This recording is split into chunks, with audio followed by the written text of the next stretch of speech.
Anong naramdaman ni person after your separation? Okay, so magkaroon tayo ng collective reading ngayon. And anyways, kapag dumaan to sa feed mo and, kapag nakita mo to, this message is for you.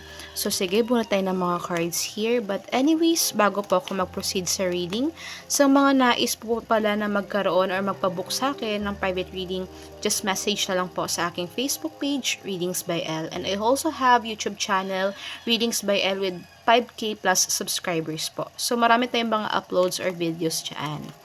So, sige, drop na ako ng cards. Okay. Some of you, si person daw, nagkaroon daw siya ng mga stress sa tinatawag. Or kumbaga, hindi naging ideal sa kanya yung situation ninyo.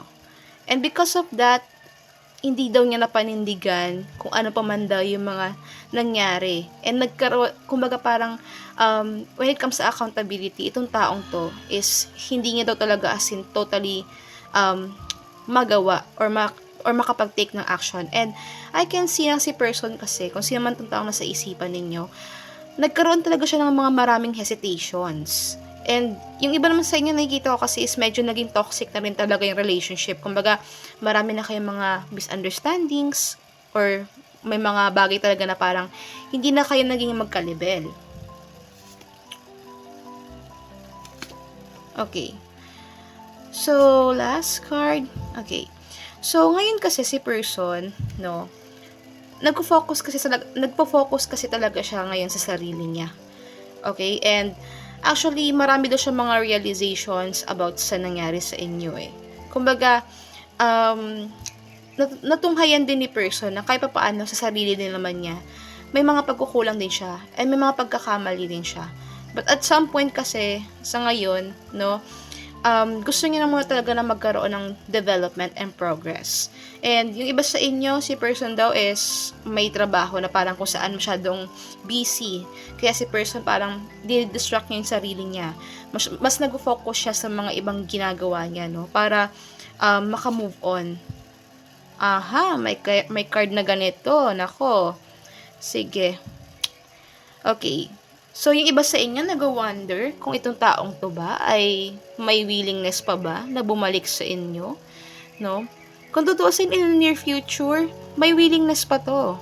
Kaso nga lang, sinasabi dito, inaantay lang kayo ng taong ito eh. Kumbaga, ikaw mismo na nanonood kung gusto mo talagang bumalik kay person or kung ikaw yung mismong gagawa ng action para mag-first move.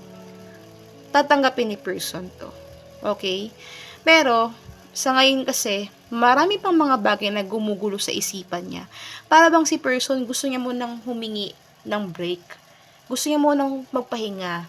Gusto niya na muna talaga na parang i-fix niya muna yung sarili niya, no? Kasi I can really sense kasi na malaki yung naging factor sa breakup or sa separation ninyo. Yung mga personal problems. So, ito rin yung naging blockage kay person para, alam niyo yun, sumuko or kumbaga parang mabitawan kung ano man yung meron sa inyo. So, bulat tayo ng mga oracle cards here. Okay. So, si person, yung iba sa inyo, para bang gustong mag-attempt na mag-reach out, oh. Okay, 'di ba? May separation card. Naiisip ka pa ng taong 'to eh. Talagang alam mo 'yun, nami-miss ka nito, pero at some point hindi pa kasi siya masyadong sigurado sa patutunguhan ng connection ninyo. Kaya 'yun yung naging blockage sa kanya at nagkakaroon siya ng mga maraming hesitations. Okay. Yung iba naman sa inyo, ang naging issue kasi dito parang may betrayal na naganap. Although, hindi naman lahat sa mga makakapanood nito, no? Pero, but some of you, may ganong issues. Pero, hindi naman siya necessarily na talagang literal na may betrayal or cheating na naganap. Issue, kumbaga. Kumbaga, parang mga paghihinala, ganyan, no? And yun yung naging blockage sa inyong connection dalawa. Pero, nasa inyo pa rin to kung paano nyo to aayusin.